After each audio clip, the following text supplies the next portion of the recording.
Hi ಸ್ನೇಹಿತರೆ, ನಮಸ್ಕಾರ ಎಲ್ರಿಗೂ. ನೀವೆಲ್ಲ ನೋಡ್ತಿರೋ ಹಣ್ಣು ಬಾಳೆಹಣ್ಣು.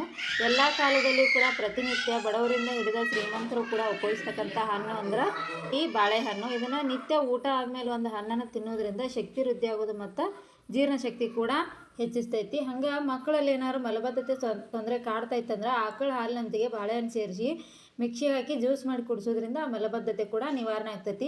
ಮತ್ತು ಆಯಾಸ ಆದಾಗ ಚಲೋತ್ತಾಗಿ ನಿದ್ರೆ ಬರ್ಬೇಕಂದ್ರೆ ಈ ಬಾಳೆಹಣ್ಣು ಉತ್ತಮ ಆಹಾರ. ಯಾರಿಗಾರು ಎದೆನೋವು ಕಾಣಿಸ್ಕೊಂಡಾಗ ಜೇನುತುಪ್ಪದಲ್ಲಿ ಬಾಳೆಹಣ್ಣನ್ನು ಅದ್ದಿ ತಿನ್ನೋದ್ರಿಂದ ಎದೆನೋವು ಕೂಡ ಕಡಿಮೆ ಆಗ್ತೈತಿ. ಮೂಲವ್ಯಾಧಿಯಿಂದ ಬಳಲುವವರು ಪ್ರತಿನಿತ್ಯ ಬಾಳೆಹಣ್ಣಿನ ಹಾಲಿನಲ್ಲಿ ಯಾಲಕ್ಕಿ ಸೇರಿಸಿ ತಿಂತಾ ಇದ್ರೆ ಆ ಮೂಲವ್ಯಾಧಿಯಿಂದ ಕೂಡ ಮುಕ್ತಿ ಪಡಿಬೋದು. ನಿತ್ಯ ಒಂದು ಹಣ್ಣು ತಿಂದು 1 ಗ್ಲಾಸ್ ಹಾಲು ಕುಡಿತಿದ್ರೆ ದೇಹದ ತೂಕ ಕೂಡ ಹೆಚ್ಚಾಗುವುದು. ಕಣ್ಣು ಉರಿತಿದ್ರೆ 1 ಗ್ಲಾಸ್ ಹಾಲಿಗೆ ಈ ಹಣ್ಣನ್ನು ಸೇರಿಸಿ ಪ್ರತಿನಿತ್ಯ ಒಂದು ಜ್ಯೂಸ್ ಮಾಡಿ ಮಲಗೋಕ್ಕಿಂತ ಮುಂಚೆ ಕುಡಿಯೋದ್ರಿಂದ ಚೆನ್ನಾಗಿ ನಿದ್ದೆ ಬರ್ತೈತಿ. ಹೀಗೆ ಹಲವಾರು ಉಪಯೋಗಗಳು ಬಾಳೆಹಣ್ಣಿನಲ್ಲಿವೆ.